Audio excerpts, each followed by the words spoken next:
Good morning, good afternoon, good evening around the world. My name is Doug Brunke. I am the founder and CEO of Global Chamber. We connect people from who are looking to grow their business from point A to point B. What's kind of cool is that more and more people are thinking about the world. When I started my career, that was not the case. It was mainly the multinationals that were advancing. And now even small and medium-sized businesses can be successful internationally when they take the right approach. And so our goal is always to connect with the right information and the right people to make those journeys more and more successful. Global Chamber is in 605 chapters around the world, and that's part of the platform that we use to be able to help companies be successful.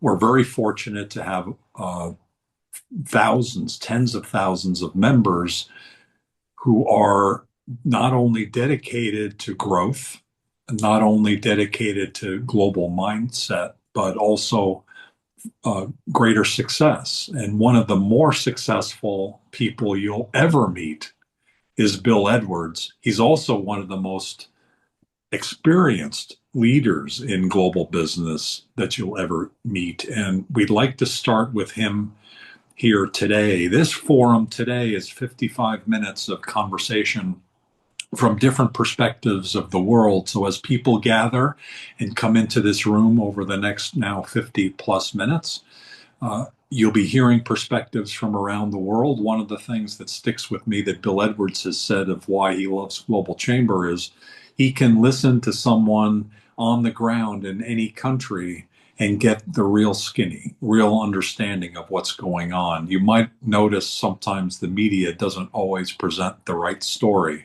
of what actually is happening. When I first went to Korea, my first trip was January of 1987, and I remember my wife would say, "Don't go to Korea. There's bombing and violence and riots." And at that time, there was one women's college in Seoul that apparently there were a few people burning mattresses on one street corner. So I tried to dig into what actually was happening, that the world was thinking that South Korea was burning. It turned out it was this one little street corner, and I had to do my darndest to actually find it. Fast forward to today, we do actually have some really bad situations around the world. I don't at all mean to diminish the fact that there's some really serious activity going on in geopolitics that is impacting global business. That's always been the case, and maybe never more than now, too.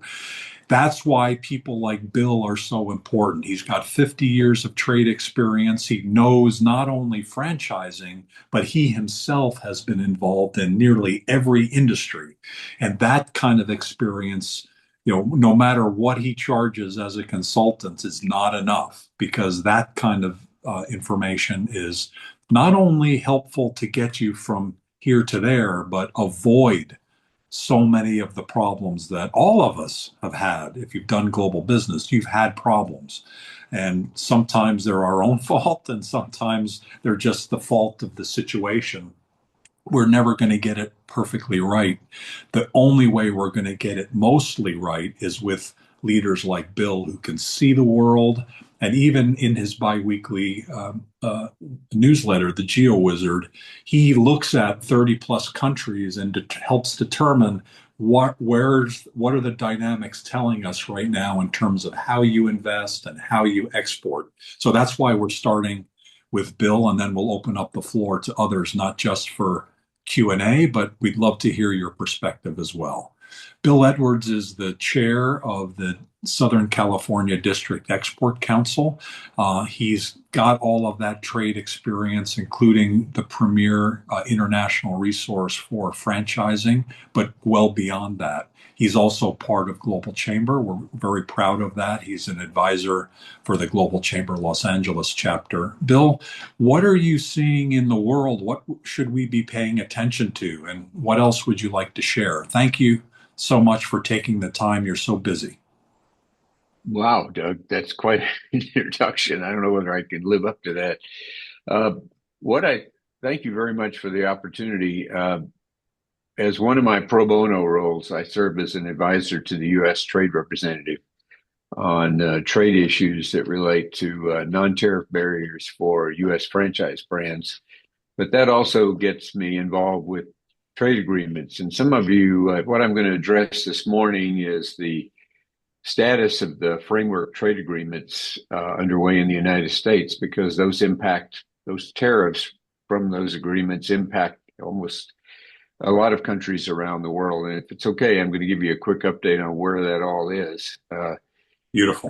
There That would be great. in the last year, there have been 17 trade framework agreements negotiated or tried to be negotiated under the U.S. Trade Representative, including one that covers the European Union, which is 25 countries. The current administration in the United States has imposed tariffs. A lot of you know that, of course, around the world on actually 63 countries under what's called the International Emergency Economic Powers Act, IEPA, of 1977, that allows the president to impose tariffs under national emergencies. Okay, well, are we in a national emergency or not? That's a question. And so a lot of companies and organizations have sued the U.S. government to get those tariffs taken away because they feel that they're damaging not only the countries, but also this country and consumers. The U.S. Supreme Court was supposed to rule on the validity of the IEPA use by the end of last year. They did not. They were also supposed to rule by the middle of January. They did not. And what is felt now is that the ruling has been delayed because the justices may be negotiating over the scope of the decision. This is a major decision. As of the middle of December, 129 billion with a B dollars had been collected in tariffs from other countries during the year of 2025.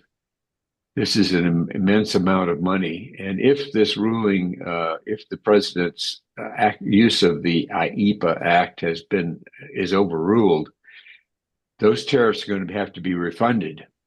I don't know about you, but I don't have $129 billion sitting in the bank that I can send back to companies. And you might say, well, is that actually going to happen? Well, there's an organization in the United States called Customs and Border Protection, CPB, that I've encountered in my work with the District Export Council. They're the ones that impose the actual tariffs and collect the money. And what's very interesting is in the last 2 weeks, they have issued a manual that lays out the process for refunds. Now, that tells me that somebody thinks that there's a good chance that the tariffs collected to date may have to be refunded. $129 billion. Can you imagine what the impact that's going to be? Not just on our treasury, but on the companies that have sued. So we're waiting for the Supreme Court to make a ruling, and that is going to be, of course, a massive impact on the way trade is done by the United States. So, Doug, that's really what I wanted to cover today, was kind of an update on where we are with the tariffs and what might be happening in the next few weeks. The next date that the Supreme Court could announce it is on February 20th. And as I said, the Customs and Border Protection, CPB department, has already issued a manual for refund if the Supreme Court says the tariffs that have been imposed to date are not valid. Can you imagine that? Amazing. Rob Arthurs, are you going to be throwing a party on that day? Are we all invited to that party? Absolutely. All my Canadian guys will be there just throwing up balloons and breaking pinatas. Yeah, well, Rob, I would not get your bank account ready for the money to come back real quickly. Okay. No. All right. No, Bill, I've learned to, patience, there's a lot of people looking at that but rulings for the Supreme Court are one thing, but to follow them and to implement them is a completely other thing. Well, the president also has and has had for a long time, any president has had the ability to impose tariffs under two laws. One's called the Section 301 of the Trade Act of 74. The other is Section 232 of the Trade Expansion Act of 1962, which allows the president to impose tariffs for if countries violate unfair trade practices or if there's a national security problem. And those one of those rulings allows the administration, whoever that might be, to impose up to 15% tariffs for a period of 150 days. And then it has to be approved by Congress. Now, you can imagine what a mess that's going to be. Oh. But I guarantee you the administration has already figured out how they're going to implement Section 301 or 232 to get 15% tariffs on everybody if the Supreme Court overrules. Somebody said I think somebody said in the chat, what does it say? It says, where does the 129 billion go? Yeah, it goes to the Department of Treasury. I have no idea what that means, but as somebody who's paid U.S. taxes for many decades, I don't really have a clue where the money goes, but it goes. It goes in. I don't really have a lot of coming out. I don't know about the rest of you, if any Americans here. But that's real numbers. And the fact that the Customs and Border Protection Department has already issued a manual for recovering tariffs tells me something. I don't know about you, Bob. Rob, I wouldn't get too excited, but because the government, what I call the Oval Office factor, that's not a political statement, may impose that 15% immediately, but 15 would be a lot less than some countries are paying. So that's my exciting and really positive update for the day, Doug. Fantastic. Thank you very much. Okay. Does anybody have any thoughts or comments about that? And then, Bill, if you don't mind, I'd also like to pick your brain on USMCA because I know you've recently spoken about that. Does anybody have any comments about what Bill's shared so far? Other than the party that Rob is going to be throwing sometime within 5 years, hopefully. We'll see if that works out. Yeah. And I know Rob, Ayanna Louderman is in the room, and I introduced the two of you this week. So Ayanna is in Arizona. Thank you. Not yet a member, but hopefully she will be because she's got some amazing trade experience. Thanks for joining, Ayanna. And I'll join the club soon, or the chamber. Welcome. Thank you very much. And I see Jack Villette as well, who I think you had been a member years ago, right? And now you joined Monex, and so welcome now as a new member. Thank you. Nice to be back. Nice to see you again, Doug. It's been a few years. So I think last time I saw you was in Chicago when we had that get together, that networking event. So we do a mega connecting event every summer in Chicago, and I think we've done it 3 years in a row. And so it was probably the 2 or 3 years ago one. So it was great to see you. You were with another firm. How is it working out at Monex so far? Oh, so far so good. You know, I love the team. Been doing the same thing, FX cross-border payments, for 30 something years now. So doing the same thing and, trying to bring in the business more or less. Great to have you on board. So thank you. And for you or for anyone, I encourage you to engage in the conversation today and also share your perspectives. One of the things and one of the driving forces for this conversation that we do once a month is I hearken back to the days that I was running a joint venture in Japan and I was the only foreigner, and I felt very alone. And it's like, what? And there were a couple people in DuPont that would occasionally I'd have coffee with, like DuPont Japan. And it was like, it didn't give me enough.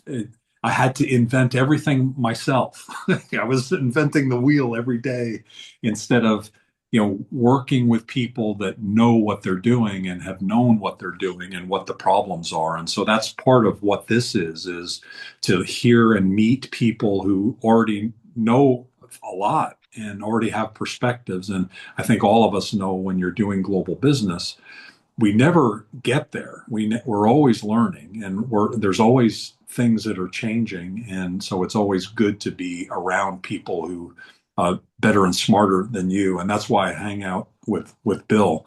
Bill, you recently, the last couple months, presented at the Arizona District Export Council, where I'm a member.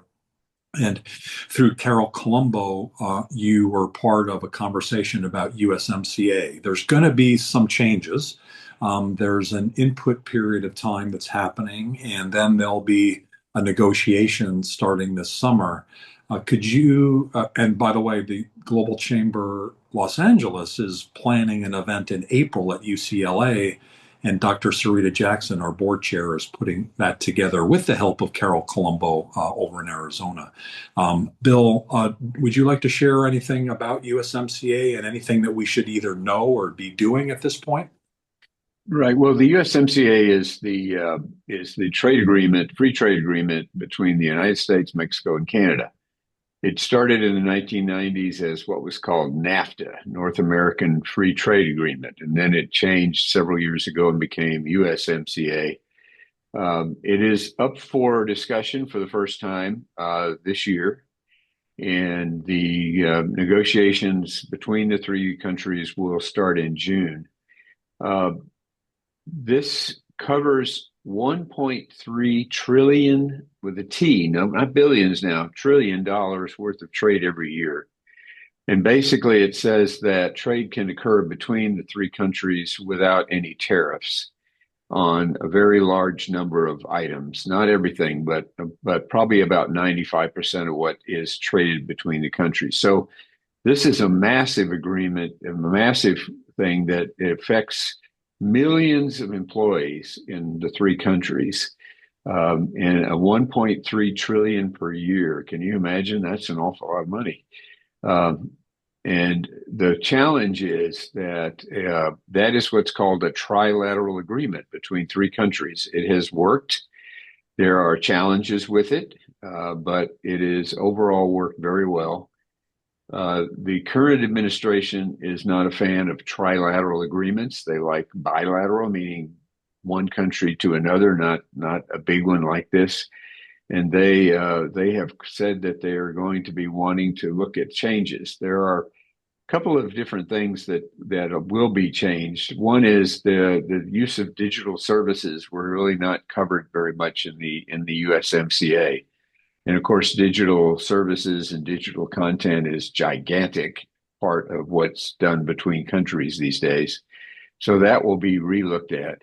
The other thing is that there are enforcement requirements in the agreement, and Mexico particularly has been very lax in enforcing the requirements of the agreement. And that is going to be a really big area for discussion. The U.S. Trade Representative and the U.S. Secretary of Treasury have said that they want changes in the agreement. It is going to be, I think, a contentious discussion starting in June. They can't cancel it according to the agreement, but they can start it towards cancellation if the three parties do not agree with to continue the agreement for a period of another 20 years. So it's a very contentious situation. There are a lot of businesses, of course, that depend on the USMCA. We had a District Export Council conference in Arizona recently on the SMEs, the small to medium-sized enterprises. They were not covered under the NAFTA agreement. They are under Chapter 25 of the USMCA. And they represent a massive number of employees of small businesses that do business cross-border with no tariffs. And of course, if that gets changed, it's going to be a massive impact on the viability of companies, frankly. Hey, Bill, I got a quick question. And I'm just throwing this out. So say, for instance, the Supreme Court overrules the tariffs. Do you think before the midterms that the Trump administration will try to get Congress to, do it through Congress, get those tariffs put in place? Do you see that possibly happening, or they're just going to have to start refunding? No, I don't, Jack. I don't think the administration is. I think they're too smart to try to get Congress to do that. They'd never get 60 votes in the Senate. So I think they'll impose that 15% tariff for 150 days under the Section 301 or Section 232 of current trade acts that have been approved by Congress. I think that's what I know that's what they're Okay. going to do because they're already lining that up. I know that for a fact. Okay. They might propose it to Congress, but there's an ice cube's chance in hell that there would be an agreement in Congress by the end of the year, and then depends on the elections as to whether they'd have any chance whatsoever. But they're already working to look at the existing law sections that I mentioned to put tariffs on for a period of time. And of course, there'll be court cases on that also, Jack. And you know how that is, but years. Yeah, years. Yeah, well, it'll get up to the Supreme Court eventually, but not this year. What kind of time frame is that, Bill? When would you expect that to start? I'm sorry? When would you expect that to start, the 15%? As soon as the Supreme Court rules against the current tariffs. Okay. Remember that the feeling now is that there's internal negotiating going on with the justices as to what level of rejection or change would be under their ruling. So we don't really know what that's going to be. It could be no, throw it all out, refund the money. I almost said that would be the easy way, but it wouldn't be easy at all because it would be horrendous. By the way, the Customs and Border Protection manual is about 50 pages long for refunds. Okay. They've spent some time on it. Well, that's one way to put it. Another way to put it is don't count on the money until you see it in your bank account. Okay. Rob, sorry, Rob. It's a long process.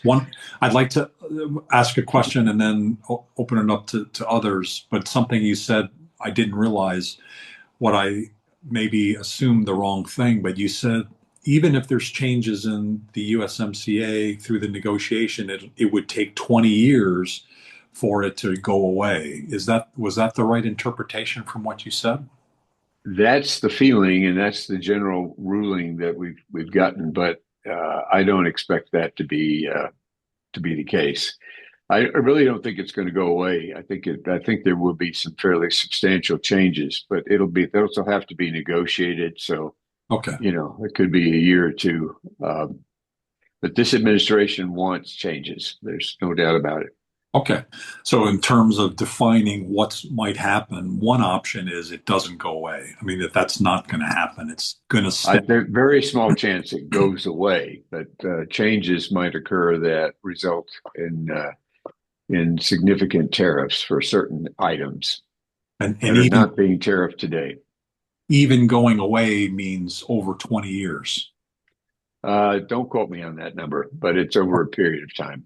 Okay, got it. So if this administration, for whatever reason, does something that it could be, there's a time element to it that there's correction that could be made. That's mainly my my takeaway. There's so much drama involved in almost daily adventures in life here in the United States these days, and if there's an out, that's a good thing. Does anybody else have any questions for Bill or any thoughts? Those are two big topics: tariffs and USMCA.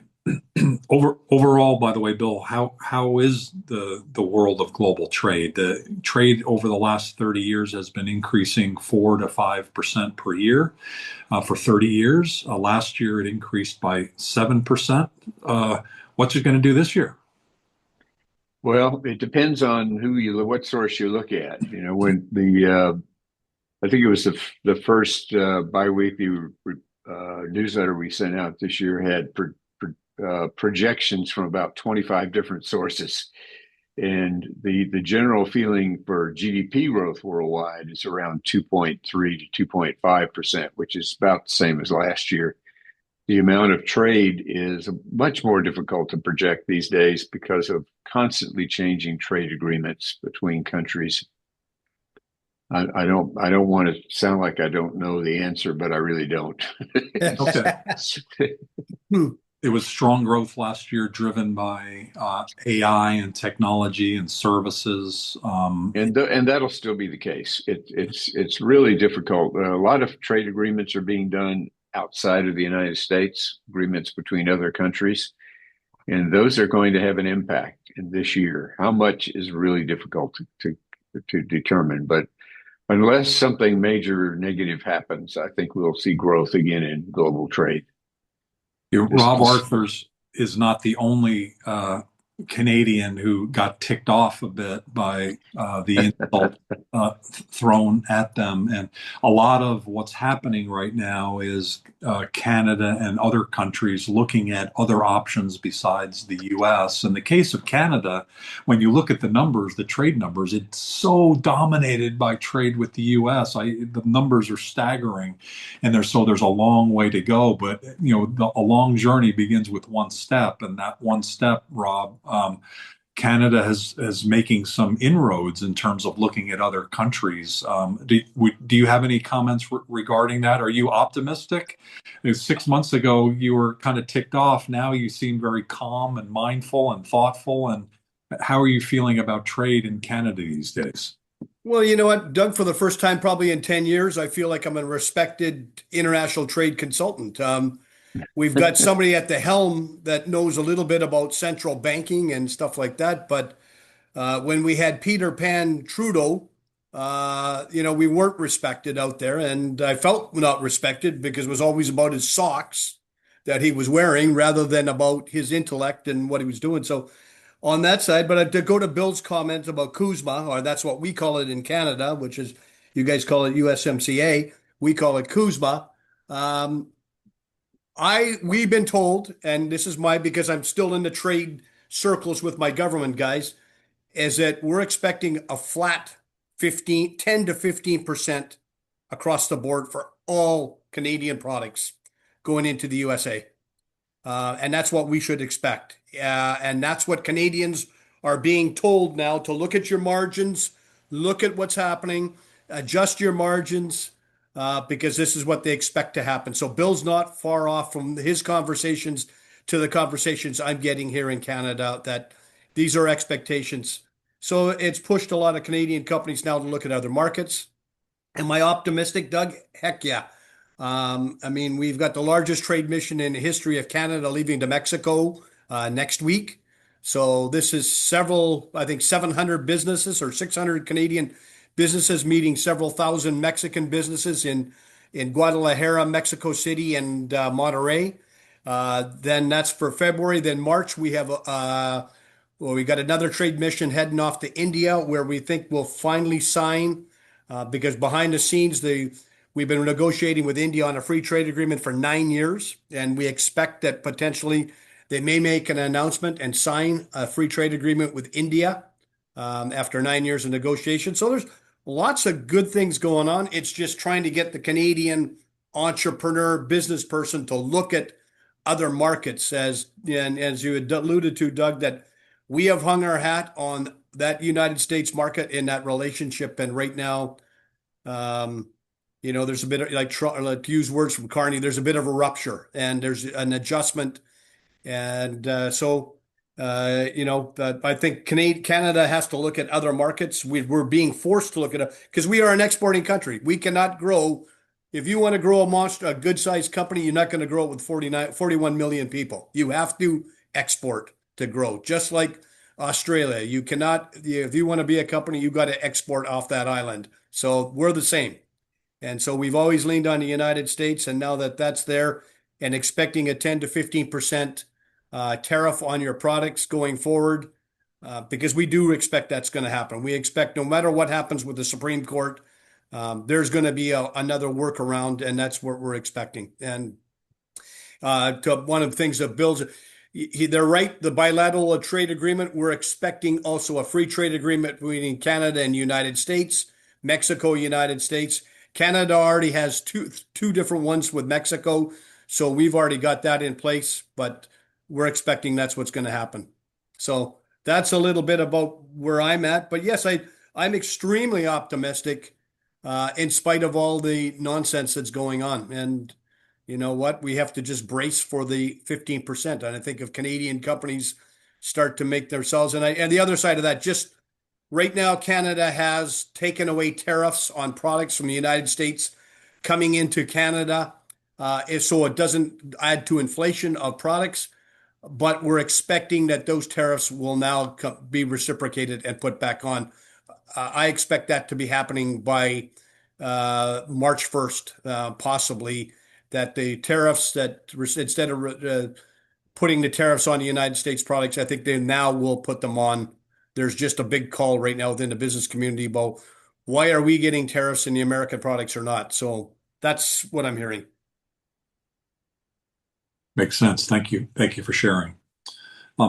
Bill, is there anything else? You've already shared quite a bit about the three really important topics. Anything else that you would like to share? The only other thing I would say is that some of you may have heard of the think tank in the UK called Chatham House.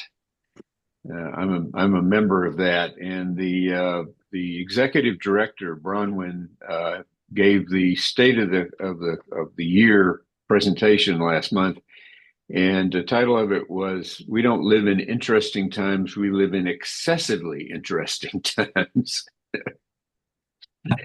And that's my new motto right now. We live in excessively interesting times, Doug.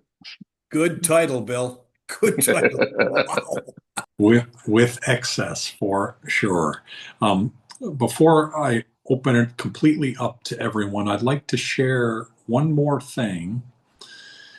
Let's see if I can successfully. So this is coming up on on February 18th. It's the fifth annual Global Chamber Semiconductor Summit. And one of the reasons why there was over 7% growth last year has been driven by the growth of AI, which requires semiconductors. And certainly those of us with a presence in Arizona, where Global Chamber is headquartered inside Thunderbird School of Global Management, we're directly impacted because the investment by TSMC in Arizona is in excess of $50 billion and more, and it's increasing. And so we have a program coming up on the 18th from 2 to 6, plus an after 6 conversation that's led by several key business leaders, including Tracy Latham and Dr. Prati Gupta, both of whom are in the semiconductor industry, both of whom are members of Global Chamber and on our Phoenix Advisory Board. Senator Kelly, one of the two senators for the state of Arizona, has asked us to think about how better to incorporate businesses to benefit from TSMC's investment in the United States, and in particular in Arizona. And so the program will be informative. We're going to be giving out actually a report about the semiconductor industry ahead of the meeting to all the attendees. And then during the meeting, there'll be information from different countries around the world, from people within the region and others.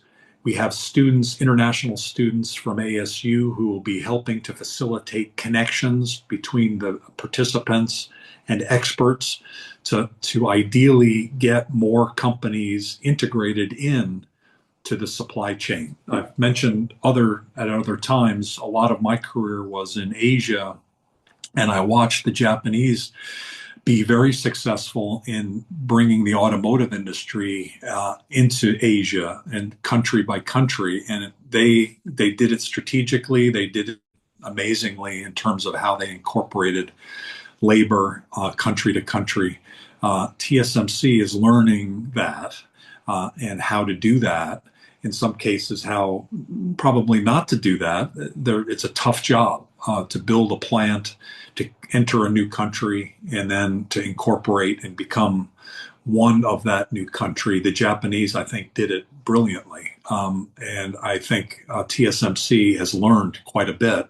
And so through their involvement in this event and Intel and the Samsung ecosystem, hopefully attendees will be able to not just learn, but connect up to some great opportunities. And Senator Kelly will be present via video, and Mayor Kate Gallego will also be there.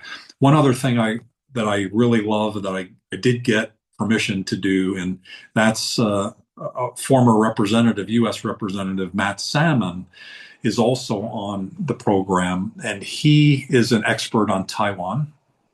Through the last few months, I was somewhat disappointed again in the media, and just lots of noise, uninformed noise, to my opinion, about what's going to happen with China and Taiwan and the dynamics of war and things like that. I just thought that it was a crazy conversation. So I asked Matt, who is not only many decades long expert on Taiwan, but he's part of the U.S. Taiwan Business Council, to bring reality, to bring a common sense to the conversation, and let us know what he thinks is going to happen with China and Taiwan and the semiconductor industry. So I'll be able to interview him, and I kind of did that the other day on my way to get a coffee, and I think it's going to be really fascinating and interesting, and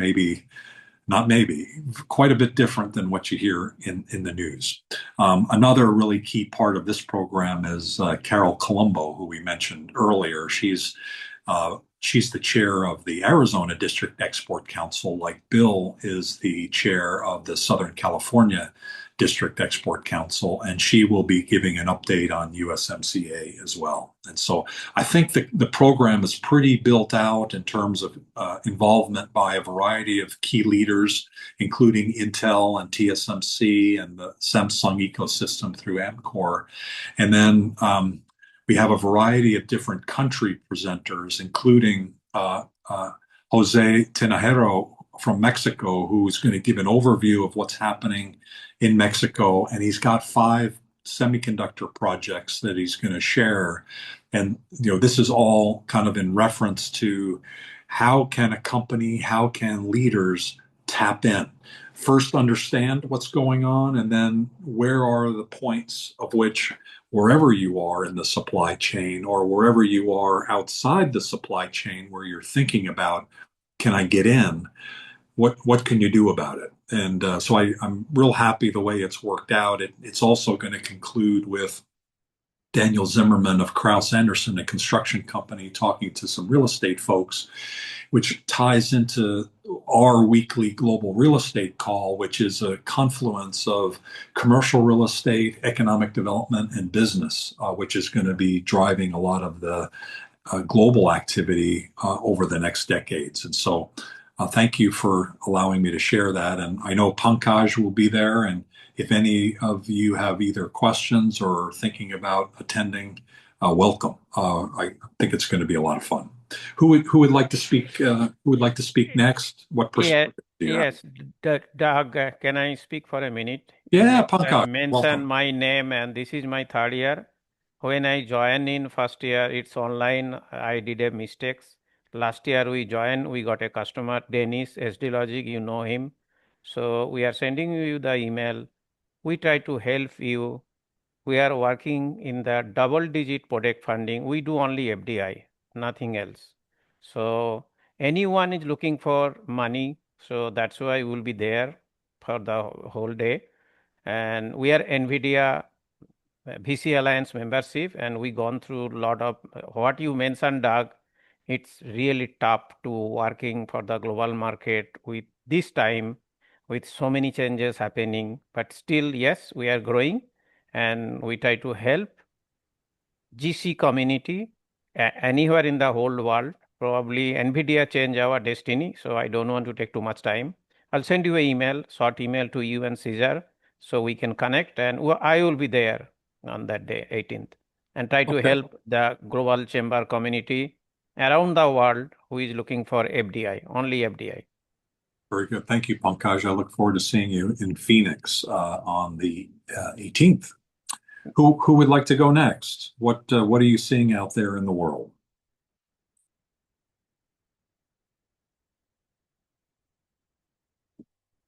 Anybody?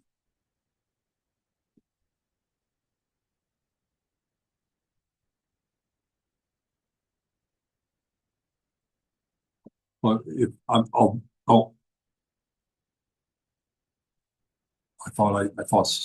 I saw someone unmuting. So we can finish up early if nobody else has any additional comments.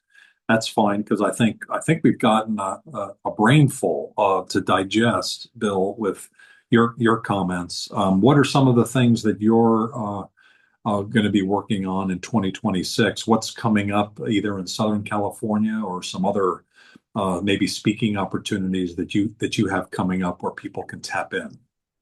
Well, we are our district export council is having a USMCA webinar in late March, also along with, of course, the Global Chamber one.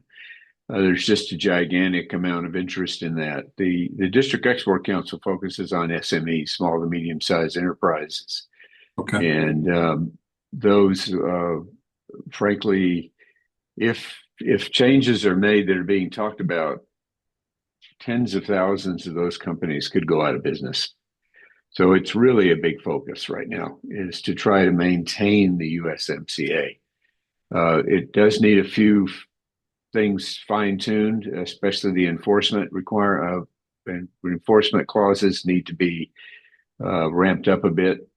Mexico has been very bad at enforcing parts of the USMCA on inbound companies from both Canada and the USA trying to do business there. But that's really, really a focus right now because that is a gigantic amount of money and a gigantic amount of jobs in all three countries. There's a trade week coming up in Southern California too. Yes, well, May in the United States is the month where there's what they call World Trade Week events, and in Southern California we have the one at Los Angeles with the Chamber of Commerce and the one in Orange County with the District Export Council. You'll have those in Arizona and all over the country. Those are focusing on trying to get people updated on what's going on in trade in the United States. Joint effort between the U.S.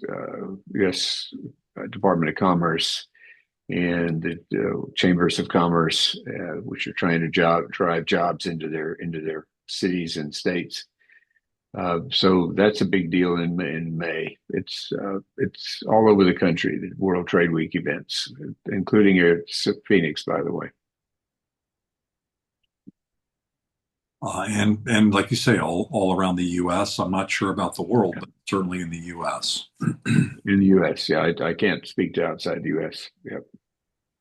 Well, thank you, Bill. Thank you for all that you do. Thank you for your not only your expertise but your interest and time and everything that all about you that you want to help and support the community and to be more successful through the District Export Council, through your own company, Edwards Global Services, and through Global Chamber. Thank you. Thank everybody for attending today. Have a great rest of your Friday and a great weekend. Here in Arizona, we have the Phoenix Open, and so it's probably the iconic week to be in Arizona because it's nice and warm and sunny, and a golf tournament that ends on Sunday, Super Bowl Sunday, happens every year. Everybody thinks about Super Bowl, and in Arizona, we're thinking about golf and finishing up the tournament and having a great time. Then on Monday, let's rethink and get a grip on being more and more successful, helping each other collaborate on global trade. And some of you see February 18th. And really every day at Global Chamber, we try to have something. There were a couple days last week where we had 10 events over 2 days. We had 6 on one day and 4 on another.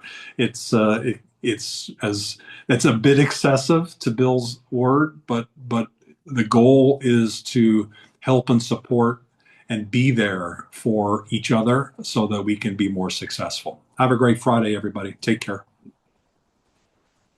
Thanks, Mila. Thanks, Bill.